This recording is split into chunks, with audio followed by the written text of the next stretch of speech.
Hi, welcome. A quick word.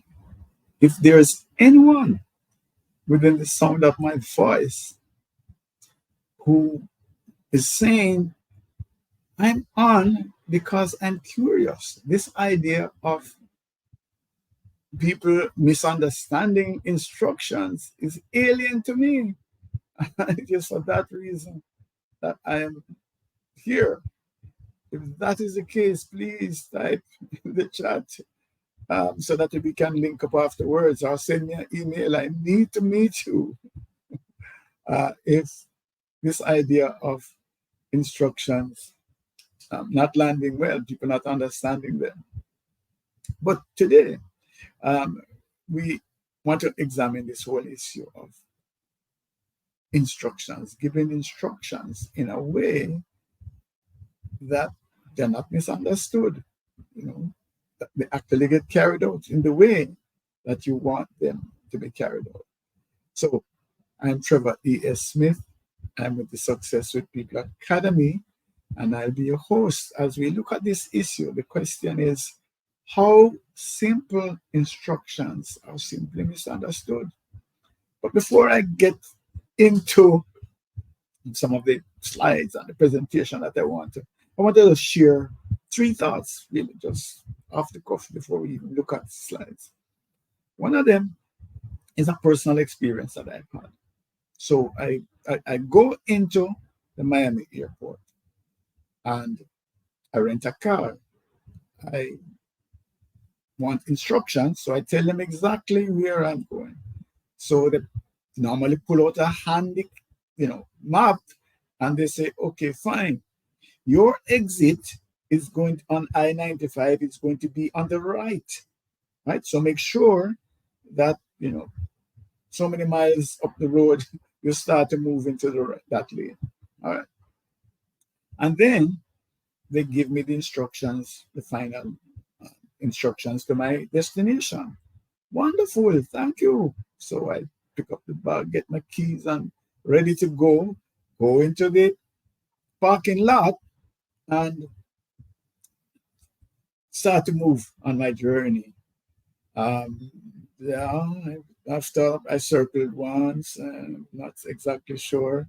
So I sort of pull over somewhere and say to someone who looks as if they would know, how do I get onto I-95? How do I get out of the airport? And I've been telling the story. I've been working with teams and helping people to be their best selves for a long time. And so you might have heard the story. But the point, though, and this is the key, I think the most important takeaway from our time that we want to share this evening is this, that you need to meet people where they are. Yeah, need to meet people where they are. So the helpful rental car agent just assumes that I know how to get onto I-95. That person would have been better able to help me if they were saying, okay, fine, your car is parked in this lot. You're going to turn right when you come out, and then, XYZ, so this is how you get onto I-95. So that's the key. That's one of the key learnings then, is meet people where they are. Speak to me at a level, at a point at which I am. Sometimes we start far down the road. Yeah. And when I used to tell that story, I didn't add this piece. And now I'm starting to say is that I have agency as well. Why didn't I ask? Why didn't I say, all right, I hear you, but how do I get onto I-95? And that's the second part of the thing. So I'm trying to say that there's balance that's needed. The persons who are giving the instructions have a responsibility to make sure that they are starting at a point where the person who is receiving the instruction is. But the receiver also has a responsibility to say, hold on, I'm not there. Hold on, I'm not there. Start from where I am. So that's the first pre session. But don't worry, We still try to be out of here within 35 minutes, so that when you give me your time, I use it effectively. So the second one I want to um, address would be the Moses issue. The Moses issue, right? So let's go here. So people want water. God says to Moses, strike the rock, use your rod, strike the rock, and you will get water. Okay. Sometime afterwards, remember now, Moses knows how to get water. Okay. Sometime afterwards, there is a Pharaoh called grumbling, I want water. God says to Moses, speak to the rock. Speak to the rock. Moses in his anger, boom, boom, strikes the rock a couple of times and loses his um, opportunity to go to the promised land. So that's another situation that we have is I know how to do this. I know how to do something. So I'm giving you instructions and oh yeah, I've done something like this. I've done this many times. And so there is an assumption. I shut down my listening and I go with what I know. And that is another major problem that we have in terms of misinterpretations, problems, where someone assumes that what is required now is something that they have done before. I know, and that is part of the listening issue that we have, that words are coming. Oh, they sound very similar to what I know to do. And so we shut down and assume that this is what is required.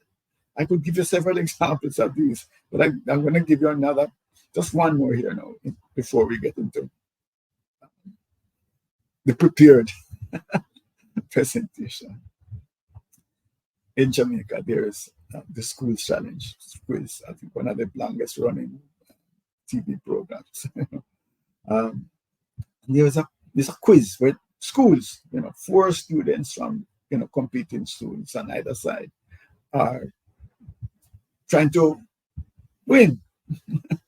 One part of the quiz is what we call the exciting buzzer challenge, where you have a buzzer, and a question is being asked, and the team that buzzes first gets a chance to answer the question.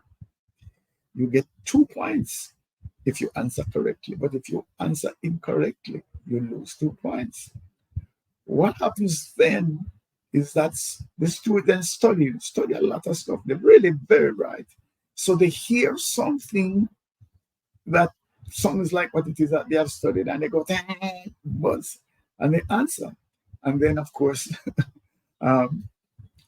the computer says, oh, yeah, but we wanted some addendum. It was, they had just waited some more, they would understand that there was a little piece added on to the question.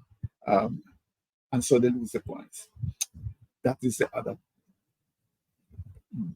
failure point. The assumption that you sort of know where this is going. This is not necessarily that I know how to do it. This is more knowledge. I hear this, and this sounds like it is aligned to some knowledge that I have. And so assumptions is a big, big, big problem. All right. As I said, I am Trevor, and I'm your guide as we go. So let's look at why we're talking about this in the first place. Yeah. So except for the individual who doesn't understand that people actually misinterpret instructions, I think we can identify with the fact that this is a major problem. Yeah. So there's a study that says 1 in 4 employees misunderstand critical aspects of their job. Yeah. We see it happening day after day. And so that's our task this evening, is to quickly give you a different perspective in these Success with People live calls. We tend to have sort of different angle on things. But Misunderstood, overlooked is another point. So it's not that I didn't hear you, but yeah, I kind of stopped listening or I didn't read it properly, etc. That's a feature of the workplace, and it comes from a slew of different reasons, different fault areas, if you want. So the messaging could be bad, yes. So I wasn't clear with respect to the message. It wasn't properly crafted, etc. The listening we talked about, the listening is that people are not listening properly. Um, Differences in perception, I thought that you meant so and so, or I was listening to you in a completely different context from which you are speaking to me. I didn't even understand that this is where you were coming from. That is the kind of thing there. And then, of course, the intellectual levels is that I might be speaking to you using terminology or speaking about concepts that is totally alien to you. We have no idea what I'm talking about. We're going to look at behavioral styles as well, because that to me is perhaps as big as some of the other ones that we have looked at. How people hear from their preferred behavioral style. And if you do not pay attention to that, it could be like trying to give instructions in Swahili to somebody who only speaks Greek. And we can see here 37 billion. That's a study that's reported in SHRM. But what can we do then? If this thing is such a big issue, what can we do? That's our task. So let me accelerate now so that I can get out of here in the promised time. So let us look at this case. This is a simple one, and I'm going to look at a couple of cases and then move into how the behavioral styles make a difference. So this manager sends an email to a colleague, says, hey, I have this report. I want you to format it. We need to get this out to the client tomorrow. So please pay attention, get it done so that we can send it off to the client on time. The person receives it, looks at it, okay, fine. I'll format it. And then, get it done, even work some overtime, put it on manager's desk. And oh my God, what is this? What have you done? This is not what I wanted. No, no, no. And so we have a big problem there.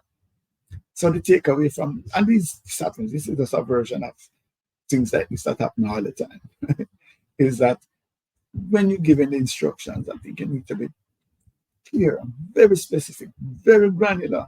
Go down into the details. Yeah, this is the font I want you to use, right? Even down to that. Yeah? And the receiver, the person, yes, sometimes we don't want to sound as if we are stupid or we can't just understand that we don't have any initiative. And so we take it on. Yeah. Maybe the boss is empowering me. The boss wants me to take on this and do it. So some of that is there as well. But we have to be careful that we don't rush ahead and do things without getting the instructions clear. So again, there's agency. Ask questions. So one way of going about it for me is to say, for the avoidance of error, I just want to clarify this. If I use this font, will you be all right with that, etc. You're not looking stupid. You're just making sure that everything is all right. This one is a big one. And the cases that I'm sharing here are true to life, really, but we have to change some of the dynamics to protect the situation. So, big investment in preparing for a big bid. Night after night, all sort of research work. The bid is finalized overnight. The project manager makes sure the envelope is prepared, places a note, prominent note on the bid document, puts it in the pile for the bearer to take it out the next morning. So, normally you have a bid opening. So the project manager goes, sits in the room, and the bids are being opened. None. This hundreds of thousands of dollars of preparation. It's not there. So, distressed, the project manager goes back and says to the bearer, "What's happening here?" And the bearer said, "No, what do you mean? I drop it in the usual box." Ding, ding, ding. No, this wasn't a usual thing. That's why the note was placed carefully there to let you know this was not a usual. And so the blame game started. And of course, you know who would have been fired. So, so for me, one of the most significant causes of this kind of catastrophe is, again, going back to the failure to meet people where they are. So if we could learn to actually stand, put yourself in the shoe of the person who is receiving the instructions, we would be better off. We would reduce errors, and also, by the way, interpersonal relationship would be enhanced. So what happened here? The now fired bearer followed routine, and this thing has been happening. We have been doing bids, and it's a routine thing. We just get it and do what I'm doing. That's normal. But let us move back now to the still employed project manager. What could that project manager have done to avoid this?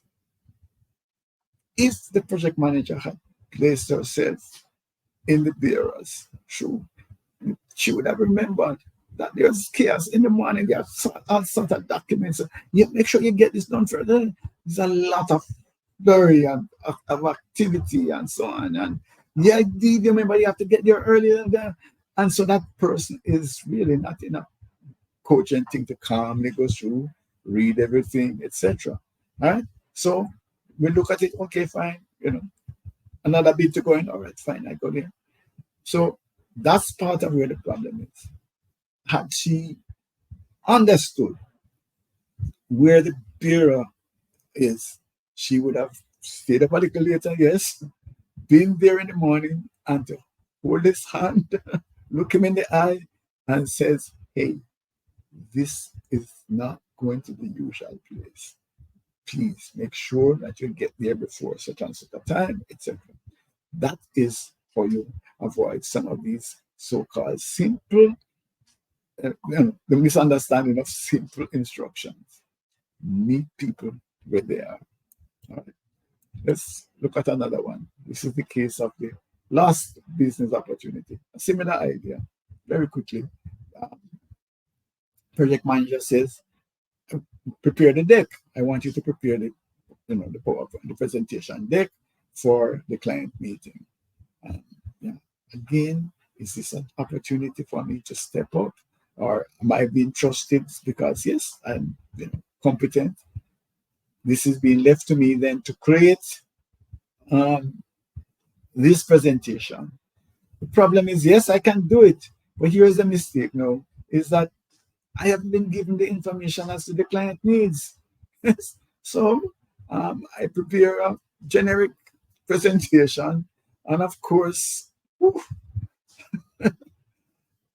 it doesn't fit at all because there are a lot of irrelevant things in it, and the things that the client wants not addressed at all. Again, we know the basic message here that if you're giving instructions, you need to give sufficient guidance and provide some context so the person knows what it is that you're looking for.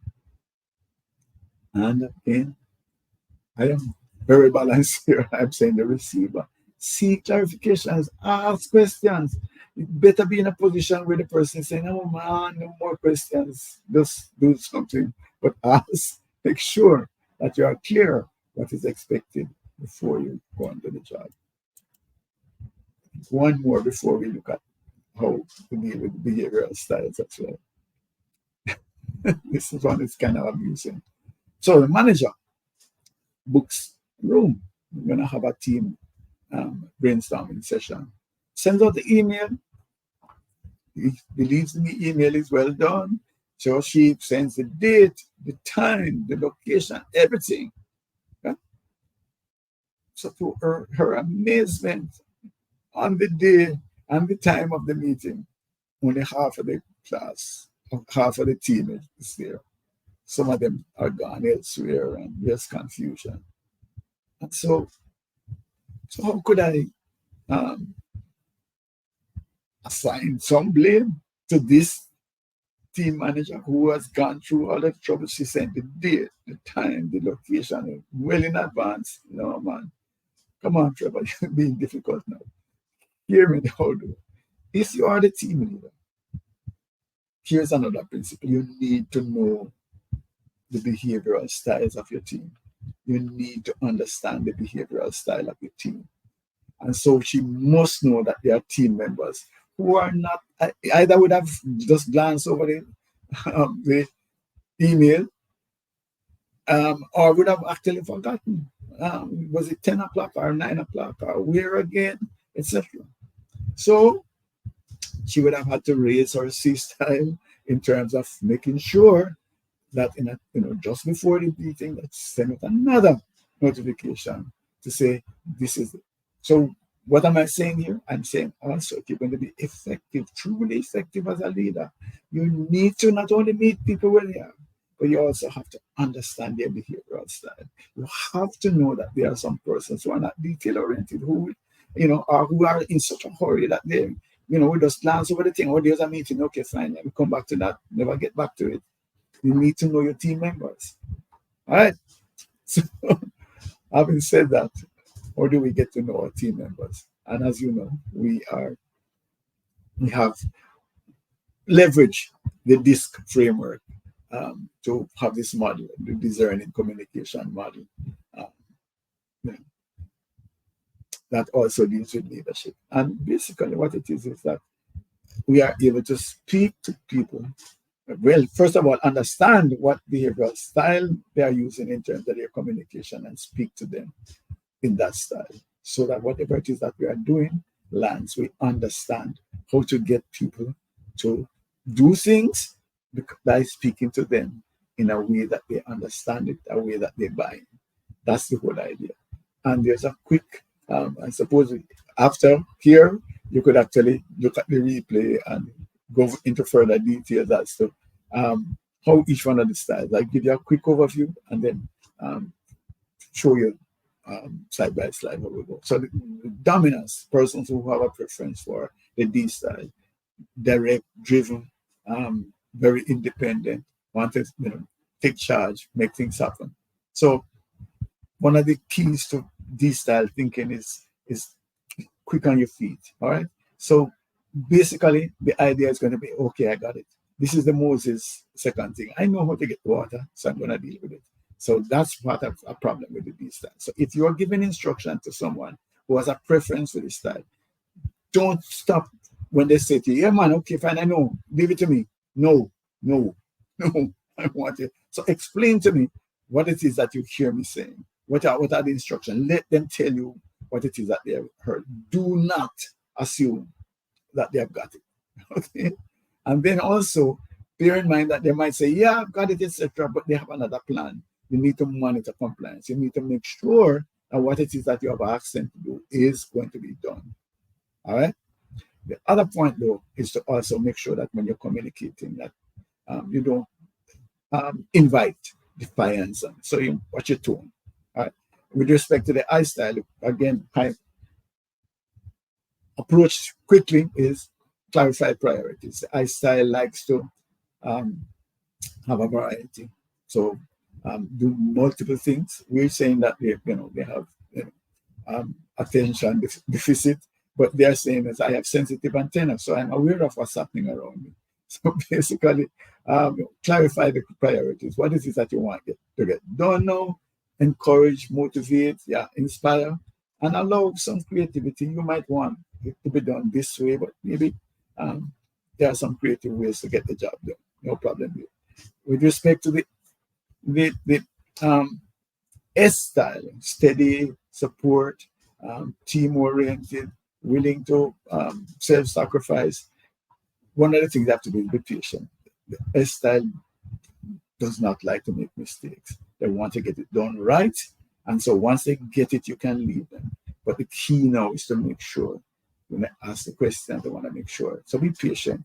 Wait until they have got it, then you don't have to worry about it afterwards. So step by step, have your instruction. Be a partner to them. Roll up your sleeve as well. For the C style, the approach is documentation, structure, system. Tell me what it is, give me writing ideally, and give me the processes, and then it's all right. If your processes are clear and if your instructions are clear, then it'll be done. So that is an overview. Let me just run them because this part is as important as the stuff that we did before. So try to collaborate. Try to have, well, all of them, but especially the D style, you want to have that with a partner that you're saying, okay, fine, this is how we're going to do things. Because the D style likes to see themselves as being in a leadership role, as being there, don't talk down, please. Make sure you shouldn't talk down to anybody, but I'm just saying it's going to rebound much more with the D style. So try to speak in a way that shows respect. You should respect everybody. Do not misunderstand me. But it is important. All right. And remember, one of these style mantras is I did it my way. So allow some latitude, don't micromanage, but please make sure that the thing is going in the direction that you want it to go. Watch your tone, watch your body language. Make sure that it is, you're respecting the individual. But at the same time, be firm, be resolved. Make sure that you're not just saying things, and if you get pushed back, you fall away. Make sure that you stand firm. All right.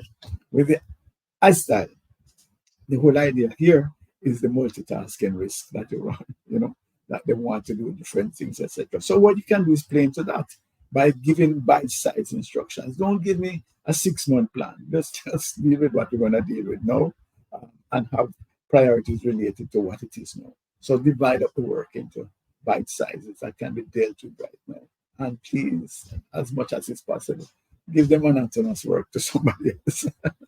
They're not there. They don't want to do this. We're going to drive them out of their mind. Right? And yeah, listen, if they have some creative, some ways of making the task more palatable, listen, it's all right, and so if they have the music around it or whatever, any kind of creativity, that's fine. That will help with the engagement issue. With the S style, we mentioned about it. This is not an Olympic sprint. It can be go. No, you have to be steady, understand, wait, ask the question, watch them do one, etc. Step by step, be a partner, be ready to assist and answer questions.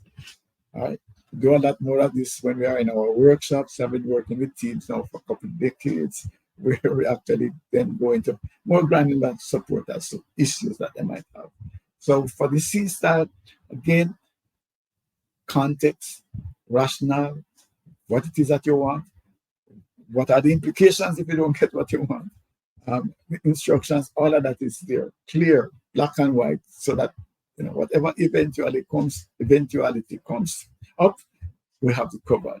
So that's the other part of it. And then, of course, you want to make sure that the instructions are not conflicting with other instructions that you have given. The scheduling is clear. Make sure that you deal with all of that. And how it is that we're going to make sure, verify that the task has been completed to your satisfaction. All of that should be laid out before. Yeah. So hopefully this is going somewhere for you. And so while the instructions can sound simple because of where you're coming from, this person, once they get on I-95, it's not a problem. He's going to be okay. Well, get him there now. Get him on I-95. So it might sound simple from where you are, but you need to be careful. And I'm suggesting also that people hear you differently from their preferred behavioral style. Yeah, it's not a one size fits all. The D style individual is hearing your instruction in a different way from your S or your I or your C style individual. So I'm inviting you as usual to let's have a conversation. You can just send me and note info at successwithpeople.org, and we can just talk about this. What is it that we could do with the team? What that looks like. Yeah. And so what we're saying is that if you adapt your communication style, just as if you go to France, it would be best if you could speak French, but it is behaviorally. That's also important. If you could learn what style an individual, learn how to identify that, and then to communicate to them in your preferred style is going to be better. You're going to be more productive. Yeah? So let's have a conversation about how you can give and receive instruction in your teams so that you can enhance performance and reduce costly errors. Send me an email, info at successwithpeople.org, not .com, .org. And so, who are we? What is it that we do? So, we are the Success with People Academy. We are a division of the InfoServe Group, and we deploy our discerning model of communication and leadership. That's what we use to help individuals, teams, and organizations to grow. And of course, we support our work. We like to believe in diagnostics, so we support our work with granular behavioral DNA assessments from Extended This and the Revolutionary Things platform. So when you master discerning communication, that model, you are able to communicate at a completely different level, and you will see your relationships improve. People seem to better understand you. And in a team, believe me, that is where our focus is. What difference this makes in a team. As a matter of fact, when we do the diagnostics and we put up a team map, it's amazing to see some of the clarity that comes from just the maps. Even before I start to talk, people start to say, oh, that is why. Now I understand. And oh, by the way, we are SHRM recertification providers, which means that when we provide professional development credits, you can use them for SHRM CP or SHRM SCP recertification, which is a signal that we operate at high international standards. Want to provide you some additional information? These live casts are actually on YouTube. So if you go to YouTube and look for our extended disk solutions, that's our channel, and you will get these. Also, we have a leadership development club on LinkedIn, which we invite you to come and exchange your thoughts and get some valid information. And of course, there's a companion newsletter, the Success with People newsletter, on LinkedIn as well, where you can subscribe. So I want to thank you for your time. Again, I am Trevor E.S. Smith. I'm with the Success with People Academy, and I look forward to being with you next week.